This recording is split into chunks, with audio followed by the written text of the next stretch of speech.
यति धेरै परेवा आएको यति धेरै लस्कर छ कि ऊ डाँडा पारिसम्मदेखि लिएर आकाश चाहिँ कालो हुने गरेर यिनीहरूले कहाँ गएर के खान्छ होला कसरी बाँच्छ होला यति ठुलो आकाशमा बेग मारेर उड्न पनि यिनीहरूलाई ठुलै इनर्जी चाहिन्छ होला नि होइन र कसरी बाँच्छन् होला कसरी इनर्जी निकाल्छ होला यत्रो आकाशमा बेग मार्नको लागि अचम्म लाग्छ मलाई धेरै दिन भइसक्यो यसरी देखेको आज चाहिँ मैले भिडियो पनि बनाएर राखेको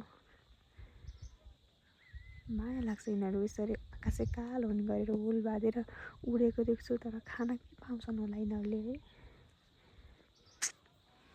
अघिको एक हुल सकियो होइन त्यो लस्कर त्यो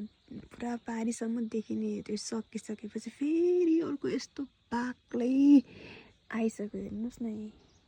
कहाँबाट आउँछन् यिनीहरूले के खान्छन् के खाएर उठ्छन् होला यिनीहरू जस्तो लाग्छ क्या मलाई चाहिँ अझै पनि कति धेरै आउँछन् मैले चाहिँ यति चाहिँ खिचेर राखिरहेको छु